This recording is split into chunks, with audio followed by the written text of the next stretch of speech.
आदाब नाजरीन, मैं हूं आपके साथ आपका मेज़बान रहीम अहमद खान। इस वक्त हमारे साथ मौजूद है केटी रामा राव, जो केटीआर के नाम से मशहूर है और आईटी रेवोल्यूशन के जनक, जो हैदराबाद में रियासत तेलंगाना में जो आईटी का जो रेवोल्यूशन आया उनका जनक इनको कहा जाता है। लोकसभा चुनाव का मौसम है, कुछ सवालात इनसे मुनसिफ के नज़रिए से। बहुत बहुत स्वागत है आपका, अपना कीमती वक्त हमें देने के लिए सर। बहुत बहुत शुक्रिया रहीम, आप वक्त निकाले, आप आए हमारे पास, बहुत बहुत शुक्रिया आपका। सबसे पहले मैं यही जानना चाहूँगा आपसे, पिछला जो आपका विधानसभा चुनाव रहा, हार रही लेकिन इरादे और मजबूत हुए ज़रूर आपके, लेकिन माइनॉरिटी वोट बैंक कहीं ना कहीं आपसे नाराज़ था। ये परसेप्शन अवाम में बना हुआ है। इसकी वजह जो ये बताई जाती है कि जो लीडर फ्रंट फुट पर होने चाहिए थे वो बैक फुट पर थे और डमी लीडर्स जो थे वो आगे थे। ये परसेप्शन अवाम में बना हुआ है, इसको लेकर के आपका क्या नज़रिया है? मैं बस एक ही चीज़ कहता हूँ, हम कभी जब सियासत में इन्वॉल्व हो जाते हैं और जब लगे रहते हैं इस काम में, तो हम कभी भी ये मान के नहीं चलते हैं कि मेजॉरिटी क्या सोच रही है, माइनॉरिटी क्या सोच रही है। हमने हमेशा से 10 साल जब हुकूमत चलाई, केसीआर साहब ने, उनकी टीम ने, हमने खिदमत करने की कोशिश की, हर गरीब की, चाहे वो कोई भी मज़हब का हो, खिदमत हमने की। और कोशिश यही की हमने कि कभी भी सियासत, स्पेशली पॉलिटिक्स में रिलीजन को इन्वॉल्व करके हमने कभी सोचा नहीं। साथ ही साथ मैं ये भी कहना चाहता हूँ कि जब भी अगर कोई कमियाँ, कोई कमज़ोरियाँ, कोई गलतियाँ हमने की अगर, तो शायद वो हर किसी को लेके होगा। ऐसा नहीं है कि हमने किसी एक कम्युनिटी की तरफ हमने कोई गलती की। अगर आप मुझसे पूछेंगे कि क्या मतलब माइनॉरिटीज़ का रवैया रहा हाल ही में जो इलेक्शन हुआ, मैं तो कहता हूँ पूरा का पूरा सपोर्ट हमें मिला, क्योंकि पूरे तेलंगाना रियासत में 39 ऐसे सीट्स हैं जहाँ आज माइनॉरिटी कम्युनिटी की आबादी, चाहे वो मुस्लिम हो, क्रिश्चियन हो, आबादी काफ़ी ज़्यादा है। तो अगर आप देखेंगे उसमें 39 में से हमारे 21 सीट हमने जीता, तो मेजॉरिटी सीट हमें मिले। अगर कहीं हार भी हुआ तो शायद इस वजह से नहीं क्योंकि वहाँ पे कोई कम्युनिटी हमें सपोर्ट नहीं करी, इस वजह से नहीं, शायद ही इस वजह से होगा क्योंकि हमारे कैंडिडेट वहाँ पे ठीक काम नहीं करे, शायद वहाँ के जो भी मेजॉरिटी हो या माइनॉरिटी हो उनके दिल नहीं जीते। क्योंकि अगर आप देखेंगे पूरे तेलंगाना में हमने हैदराबाद को स्वीप किया, जीएचएमसी के दायरे में 24 सीट जो थे उनमें से हम सीरियसली कंटेस्ट कर रहे थे 17 में से हम लोग 16 जीत लिए। एक गोशा महल जीतते जीतते ऑलमोस्ट जीत भी लिए वो भी, और बाकी 7 सीट जो हमारे फ्रेंडली पार्टी थे मजलिस, वो जीत गए। कांग्रेस को 1 सीट तक नहीं मिला। तो आज अगर कोई दावा करता है कि हैदराबाद में अगर आप जीते तो कैसे जीते, मैं बोलता हूँ कि इसमें, और हमारी मेजॉरिटीज़ भी बहुत बहुत बड़ी मेजॉरिटी, जैसे खुदबुल्लापुर अगर आप देखेंगे 85,000, कुकटपल्ली 72,000, मलकाजगिरी उप्पल 50,000 प्लस, सनत नगर सिकंदराबाद 45,000 प्लस। इतने बड़े बड़े मेजॉरिटी हमें, अगर माइनॉरिटी और मेजॉरिटी दोनों अगर हमें वोट नहीं देते तो नहीं मिलते। तो मैं इसलिए कहता हूँ कि ये मेजॉरिटी माइनॉरिटी वाला व्यू मैं बिल्कुल मैं सहमत नहीं हूँ। और दूसरी बात मैं कहता हूँ, हाँ, परसेप्शन, अगर आप कहेंगे परसेप्शन की अगर सवाल करेंगे आप, तो मैं कहता हूँ हाँ, कुछ हद तक कांग्रेस कामयाब हुई ये बताने में, ये दिखाने में कि हम बीजेपी के साथ हमारी कोई अंडरस्टैंडिंग थी। उस हद तक थोड़ा लोगों के मन में एक एक शंका, एक डाउट अगर प्लांट करने में कांग्रेस कामयाब हुई, हाँ, तो कुछ हद तक हुई, ये मैं मानता हूँ। बट उसके अलावा मैं ये नहीं मानता कि मेजॉरिटी माइनॉरिटी कम्युनिटी अलग अलग वोटिंग करती है, अलग अलग तरह से पॉलिटिक्स को देखती है, लीडर्स को देखती है। लोकसभा इलेक्शन और विधानसभा इलेक्शन दोनों में मुद्दे थोड़े से डिफरेंट अलग अलग रहते हैं। विधानसभा आपने एक अलग रणनीति से चुनाव लड़ा, लोकसभा में आप किस रणनीति के तहत आगे बढ़ रहे हैं? सिंपल बात है बॉस, अगर आज मुल्क में जो माहौल है अगर आप देखेंगे और एक बार समझने की कोशिश करेंगे, तो आपके साथ साथ, मेरे साथ साथ कई सारे और हमारे दोस्त जो इस मुल्क की अच्छाई भलाई चाहते हैं, देश अगर अमन के साथ, कोई एक स्पेसिफिक एजेंडा के साथ, इकोनॉमिक एजेंडा के साथ आगे बढ़ेगा, ये चाहते हैं, तरक्की के रास्ते पे ले जाने की अगर बात होती है, तो मैं तो यही कहता हूँ कि आप अगर सही फैसला लोगे, सही एक डिसीजन लोगे, चाहे इलेक्शन कोई भी हो, असेंबली, पार्लियामेंट, तो फिर आपकी वोट का एक रिज़ल्ट, एक नतीजा आपको मिलेगा। अगर आप 1 मिनट के लिए 10 साल का इंडिया का हिस्ट्री देखोगे, 2014 में जब पूरा हिंदुस्तान में मोदी जी का एक लहर था, तेलंगाना में उसको रोकने में कामयाब हुए केसीआर साहब। और बाद में अगर आप देखेंगे 2018 में भी जब मोदी दोबारा चुन के वापस आए, तेलंगाना में उनको रोक पाए केसीआर। 108 यहाँ के सीटों में, 108 असेंबली सीटों में बीजेपी की ज़मानत हमने जब्त करवाई, एक सीट में, बस एक सीट वो गोशा महल के जीत गए। और इस बार भी असेंबली इलेक्शन में आपको याद दिलाना चाहता हूँ, अगर किसी ने बीजेपी को रोका तेलंगाना में तो तेलंगाना राष्ट्र समिति, भारत राष्ट्र समिति है, केसीआर है।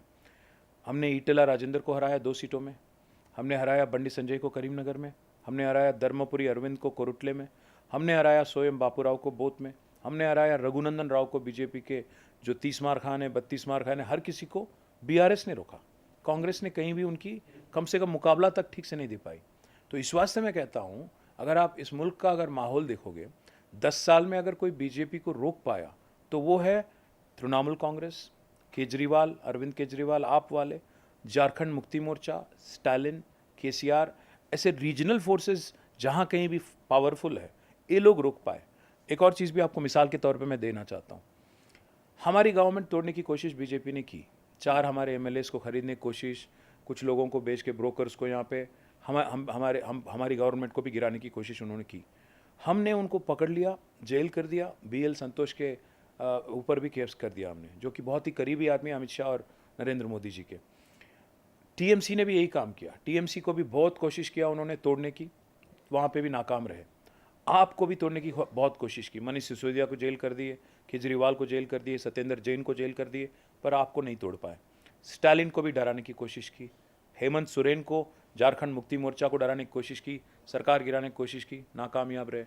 पर आप अगर कांग्रेस का देखेंगे, जहाँ तक रीजनल फोर्सेस है, कुछ नहीं कर पाते ये लोग, बट जहाँ बीआरएस ही रोक सकती है, मोटा मोटा आपका यही जवाब है। मैं बस यही कह रहा हूँ कि कांग्रेस को जहाँ कहीं उन्होंने कोशिश की बीजेपी ने, हर जगह कामयाब। कर्नाटक में उनकी सरकार को गिरा दिया, मध्य प्रदेश में गिरा दिया, गोवा में उनके एमएलएस को हड़प लिया। तो मैं क्या कह रहा हूँ, अगर आप पूरा मुल्क में अगर आप देखेंगे, ये जो एक पॉलिटिक्स करने की एक प्रयास कांग्रेस पार्टी करती है कि हम ही मुकाबला कर सकते हैं बीजेपी का, ये तो सरासर गलत है। क्योंकि अगर आप देखेंगे 10 साल की हिस्ट्री, अब राहुल गांधी, मैं एक चीज़ पूछना चाहता हूँ आपसे रहीम, जो आदमी प्राइम मिनिस्टर बनने का ख्वाब देखता है, वो खुद के क्षेत्र में नहीं लड़ता है, अमेठी से भाग के आज केरल में लड़ता है, तो ये कहाँ की लीडर है, कहाँ की लीडरशिप है जो खुद नहीं लड़ पाते हैं, जंग लड़ने के लिए मुखर जाते हैं, वापस चले जाते हैं, साउथ में जाते हैं, सेफ सीट ढूंढते हैं और फिर जाके बोलते हैं कि मैं मोदी का मुकाबला करूंगा। कहाँ से होगा? इसीलिए मैं कहता हूँ, अगर से कोई हेट पॉलिटिक्स के खिलाफ है, अगर कोई इस देश में, इस मुल्क में अगर ये चाहता है कि आज जो हेट पॉलिटिक्स बीजेपी फैला रही है उसको अगर रोकना है, तो मैं कहता हूँ आप रीजनल फोर्सेस का साथ दो। केसीआर, केजरीवाल, ममता, स्टालिन, हेमंत सोरेन।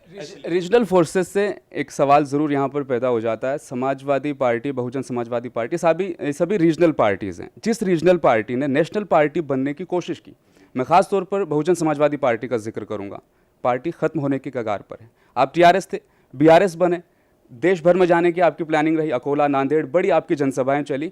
अगर शायद वो विधानसभा वाली हार नहीं होती तो आप बहुत ज़्यादा लोकसभा सीटों पर भी लड़ रहे होते। ये फैक्टर कहीं ना कहीं, जब इलाकाई पार्टी नेशनल पार्टी बनने की कोशिश कर रही होती है तो वो पार्टी खतरे में चली जाती है। आपकी पार्टी की भी कुछ वैसी स्थिति, इस पर एक नज़रिया। मैं एक चीज़ बताता हूँ आपसे, आपको कहना चाहता हूँ, आज पूरे हिंदुस्तान में 28 रियासत है। कांग्रेस कितनी रियासतों में पावरफुल है मुझे बताओ आप? अगर 543 पार्लियामेंट सीट अगर लोकसभा में है तो कांग्रेस कितने सीटों में आज लड़ सकती है बीजेपी के मुकाबले, आप मुझे बताओ? क्योंकि अगर आप देखेंगे, आज हिमाचल जैसे बहुत छोटी राज्य में आज कांग्रेस की गवर्नमेंट है, तेलंगाना में 17 सीटें यहाँ पे भी उनकी राज है, और कर्नाटक, तीनों जगह। बट मैं आपको दावे के साथ कहता हूँ, आज कर्नाटक और तेलंगाना में आप बहुत सारे चेंजेस देखेंगे इलेक्शन के बाद। कांग्रेस यहाँ की जो कांग्रेस पार्टी है, कांग्रेस में आप यहाँ राहुल गांधी के फॉलोअर कम और मोदी के फॉलोअर ज़्यादा है। आप मानो या ना मानो, आप देखो रवैया देखो। सरकार गिरने गिराने वाली बात, गिरने गिराने की बात नहीं कर रहा हूँ, नहीं गिरने गिराने की बात बिल्कुल नहीं कर रहा हूँ मैं। नहीं, मैं गिरने गिराने की बात बिल्कुल नहीं कर रहा हूँ। मैं तो ये चाहता हूँ कि 5 साल रेवंत रेड्डी की हुकूमत चले, और चलने के बाद जो 420 अश्योरेंसेस उन्होंने लोगों को दी इलेक्शन में जीतने के लिए, इनमें वो कामयाब भी रहे, मैं उम्मीद करता हूँ। पर मैं आपको सोचने के लिए रिक्वेस्ट करना चाहता हूँ कि किन के नक्शे कदमों पे चल रहे हैं रेवंत रेड्डी साहब। आप 1 मिनट के लिए सोचिए। राहुल बाबा कहते हैं कि चौकीदार चोर है, रेवंत बाबा कहते हैं कि चौकीदार हमारे बड़े भाई हैं। डिफरेंस मिलता है? नहीं, कोई डिफरेंस नहीं। आप देख लो, 1 मिनट, इरादा देख लो, इरादा नेक है कि क्या है देख लो। और दूसरी बात, एक तरफ राहुल जी कहते हैं कि गुजरात मॉडल बेकार है, रेवंत कहते हैं कि गुजरात मॉडल शानदार है, और तीसरी तरफ अदानी को फ्रॉड बोलते हैं राहुल, रेवंत बोलते हैं अदानी फ्रेंड है, और चौथी बात, लिकर स्कैम हुआ ही नहीं करके राहुल बोलते हैं और अरविंद केजरीवाल को point पर मेरा सवाल है डबल आपसे। स्टैंडर्ड देखो, मैं वही बोल रहा हूँ, डबल स्टैंडर्ड देखो। ये आदमी जो है किन के नक्शे कदमों पे चल रहा है? आज ये आदमी राहुल गांधी के लिए काम कर रहा है या नरेंद्र मोदी जी के लिए काम कर रहा है, इस पे सोचना है। यही सवाल हमेशा ना जहन में है, अवाम के भी है। मैं जानना भी चाहूँगा आपसे कि कविता की गिरफ्तारी पर कांग्रेस एलिगेशन लगाती जायज़ है, अरविंद केजरीवाल की गिरफ्तारी नाजायज़ है। केटीआर इसको किस नज़रिए से देख पा रहे हैं? हम बस एक ही चीज़ कहते हैं कि कांग्रेस एक एक जगह एक एक टोन में बोलती है। केरल जाते हैं तो वहाँ पिनराई विजयन साहब पे अगर केस हो जाता है उनकी बेटी पे, वहाँ बोलते हैं कि पिनराई विजयन करप्ट है, जबकि फिर बाहर तेलंगाना में वही सीपीएम के साथ फिर कांग्रेस गठबंधन करती है। अगर वो करप्ट है तो यहाँ पे क्यों गठबंधन कर रहे हो आप? तो कांग्रेस पार्टी जो है आज अगर सबसे बड़ी ताकत नरेंद्र मोदी की कोई है तो वो है राहुल गांधी और कांग्रेस पार्टी। अगर आप विश्वास नहीं भी करना चाहते हो तो मैं यही बताना चाहता हूँ कि अगर 10 साल के बाद भी अगर ये आदमी एक जगह अगर जंग नहीं लड़ सकता, गुजरात में जब असेंबली का इलेक्शन होता है उसमें अगर पदयात्रा नहीं लेके जाना चाहता, तो एक ऐसा कमांडर है, कहाँ चलाएगा ये? तो इसीलिए मैं कह रहा हूँ अगर कोई असेट है आज नरेंद्र मोदी जी का सबसे बड़ा, हिंदुस्तान में सबसे बड़ा कार्यकर्ता, तो वो है राहुल गांधी और कांग्रेस पार्टी।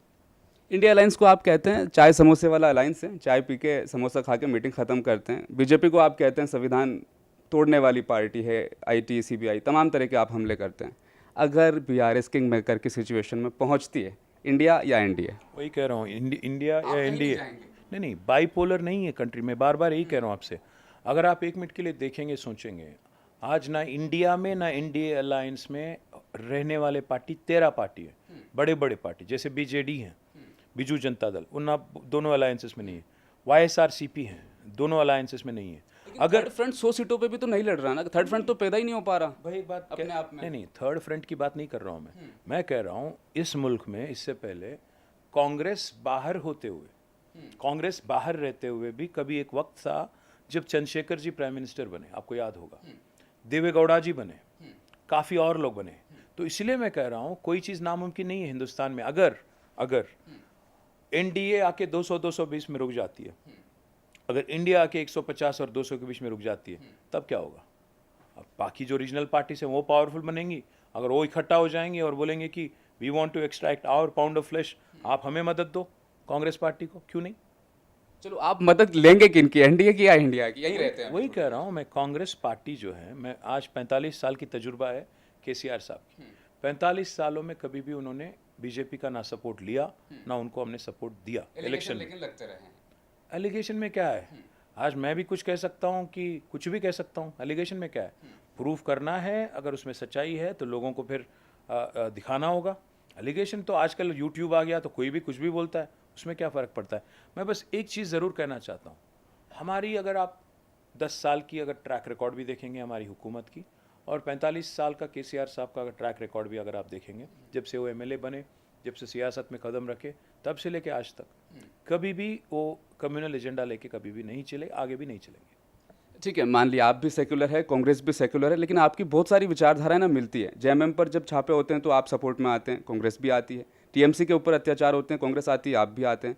फिर ये कांग्रेस से नाराजगी की असल वजह क्या है, ये समझ नहीं पा रहे हैं। बस आप तो जेएमएम और बाकी लोगों की बात कर रहे हैं। जब हिमंता बिस्वा शर्मा ने राहुल गांधी की पैदाइश पे अनशन बोला, बकवास बोला, सबसे पहले उसकी काउंटर करने वाले चीफ मिनिस्टर थे हमारे लीडर केसीआर। ये हमारी तहजीब है, ये केसीआर की बड़प्पन है। अगर वो बड़प्पन कांग्रेस नहीं दिखा पाती है तो उनकी कमजोरी है, हमारी क्या गलती है उसमें? कांग्रेस पार्टी जो है आज तेलंगाना में ये ऑलमोस्ट एक बीजेपी के रास्ते चलने वाली पार्टी है। ऊपर है मोदी, यहाँ पे छोटा मोदी रेवंत रेड्डी। अब देखिए आदमी का रूट्स देखिए, आदमी कहाँ से आता है देखिए, उसका रवैया देखिए, उसके आने के बाद क्या क्या हो रहा है ये भी देखिए। इस वजह से मैं कह रहा हूँ आज कांग्रेस जो आप देख रहे हैं यहाँ पे, ये वाईएस राजशेखर रेड्डी वाला कांग्रेस नहीं है। ये कांग्रेस है, मिलावटी कांग्रेस है, कुछ तेलुगु देशम, कुछ बीजेपी, कुछ कांग्रेस। तो ये एकदम कल्ती कांग्रेस है, ये वो ओरिजिनल नहीं है। तो अगर आप इस पार्टी का रवैया, अगर ये आदमी अगर राहुल गांधी को इन्फ्लुएंस करता है, उनकी अगर दिमाग खराब करता है, तो हमारी गलती थोड़ा है। वापस आते हैं तेलंगाना इलेक्शंस में जो एलिगेशन लग रहे हैं उन पर बात कर लेते हैं। फ़ोन टैपिंग, उसके अलावा जितने भी एलिगेशन कालेश्वरम डैम परियोजना का हो, ये तमाम तरीके के जो मुद्दे बन रहे हैं, क्या माहौल ख़राब हो रहा है, आपको क्या लग रहा है? जवाब आप हर जगह दे चुके हैं, लेकिन क्या माहौल ख़राब हुआ है या अभी तक ऐसी कोई सिचुएशन नहीं बनी है?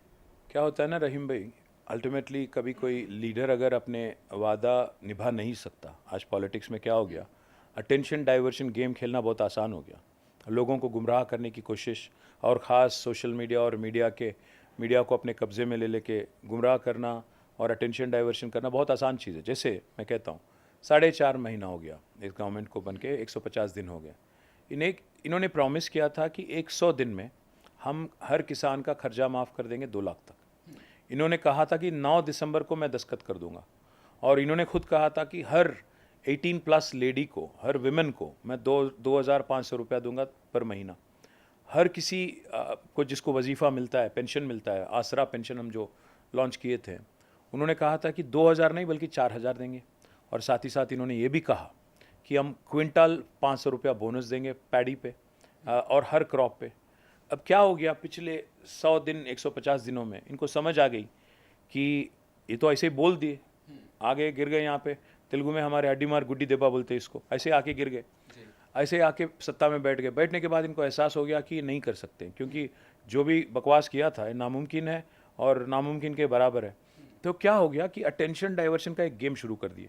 पहले महीना पूरा वाइट पेपर पे चला दिया, फिर बाद में कालेश्वरम पे चला दिया, फिर अगले महीने फ़ोन टैपिंग पे चला। तस्वीर तो असली थी ना वो डैम की, जो पिलर की तस्वीर जो वायरल है सबसे ज़्यादा। क्या रहीम, बट पहली बार हो रहा है क्या हिंदुस्तान में या पूरे दुनिया में कि एक जगह, मतलब कालेश्वरम एक बराज नहीं है, कालेश्वरम में 100 कंपोनेंट है, जिनमें 4 बराज हैं, 19 रिजर्वायर हैं, 21 पंप हाउसेस हैं, हज़ारों किलोमीटर ग्रेविटी कैनाल्स हैं, 270 किलोमीटर से ज़्यादा टनल्स हैं। तो इनमें से एक कंपोनेंट में जहाँ 400 पिलर हैं और 1.6 किलोमीटर लॉन्ग बराज है, 3 पिलर में कुछ गड़बड़ हुआ।